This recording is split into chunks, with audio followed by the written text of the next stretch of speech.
Hello everyone, আমি তাইবা আর সবাইকে জানাই শুভ সকাল। আশা করি আপনারা সকলেই ভালো আছেন। তবে আমার একটু ঠান্ডা লেগে গেছে, কালকে সারা রাত গলা ব্যথায় ঘুমাতে পারিনি and I lost my voice. আপনারা হয়তো ভয়েস শুনে বুঝতেই পারছেন। আর আজকে বাসায় আম্মুও নেই, সারাদিন আমার বাসায় একা থাকবো। তো বাসায় টুকটাক কাজই আছে, তো সেগুলোও করব। তো সবগুলো কাজই করবো আপনাদের সাথে নিয়ে। আশা করি আপনাদের আজকের ব্লগটা ভালো লাগবে। চলুন শুরু করা যাক। এর মধ্যে বারান্দায় প্রচন্ড রোদ চলে আসছে, একদম চোখ মেলা যাচ্ছে না। চলেন ঘরে যাই আর এক কাপ চা খাই। আদা চা বানানোর জন্য রান্নাঘরে চলে আসি। এরপর আদাটাকে কুচি কুচি করে কেটে নিচ্ছিলাম।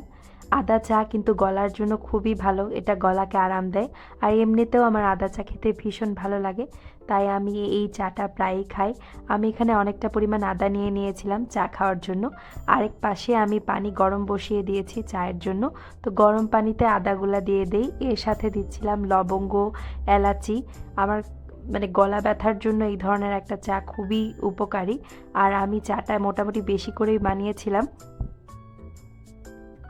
চা বানিয়ে আমি ফ্লাক্সে ভরে রেখে দেই এবং পরে বারবার এই চাটাকে খাচ্ছিলাম।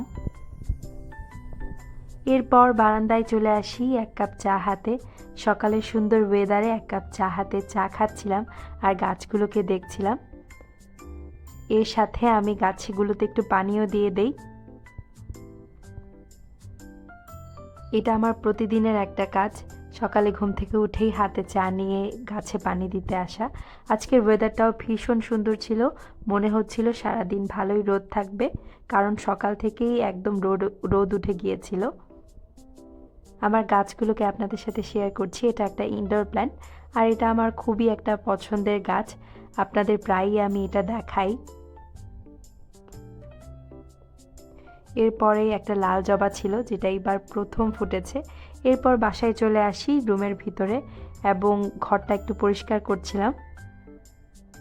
এই তো এরই মধ্যে ঘরদোর মোটামুটি ক্লিন করা শেষ। চলে আসি রান্না করতে। যেহেতু আমি একা, তাই অল্প একটু খিচুড়ি রান্না করব।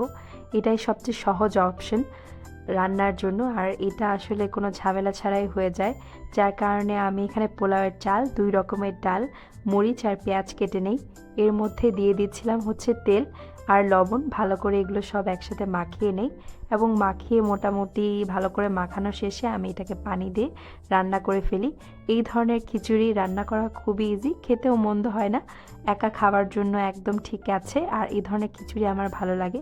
আর যেহেতু আমার শরীরটা খুব একটা ভালো ছিল না, তাই অন্য কিছু রান্না করতে যাইনি, খিচুড়ি রান্না করে ফেললাম।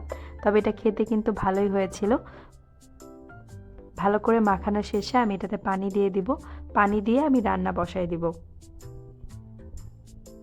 আপনাদের কার কার আমার মতো খিচুড়ি খেতে ভালো লাগে? এই তো খিচুড়ি অলমোস্ট হয়ে গিয়েছে। এরপর কালকে রাতের একটা ডিমের কোরমা ছিল, তো সেটাকেও ভালো করে গরম করে নেই দুপুরে খাওয়ার জন্য। আমার দুপুরের লাঞ্চটা একদম রেডি ছিল। খিচুড়ি, ডিমের কোরমা আর একটা টমেটো সালাদ হিসেবে কেটে নিয়েছিলাম। এরপর ছিঁড়ে নিয়ে আসি গাছ থেকে একটা মরিচ। এরকম একটা কাঁচা মরিচ ছাড়া আসলে খাওয়া আমার মোটামুটি ইনকমপ্লিট থাকে, যার কারণে আমি প্রতিদিনই দুপুরে খাওয়ার সময় গাছ থেকে একটা করে কাঁচা মরিচ পাই। আজকে লাঞ্চটা ছিল খুবই সিম্পল, বাট আমার কাছে খেতে ভালোই লেগেছে। আর খিচুড়িটা একদমই পারফেক্ট হয়েছিল, একদম মাখো মাখো। আমি বুঝতে পারিনি যে আমার খিচুড়ি আমি এত ভালো রান্না করতে পারবো, বাট আমার কাছে এরকম মশলা ছাড়া খিচুড়ি খুবই ভালো লাগে আর এটা খেতেও কিন্তু ভীষণ ভালো হয়েছিল।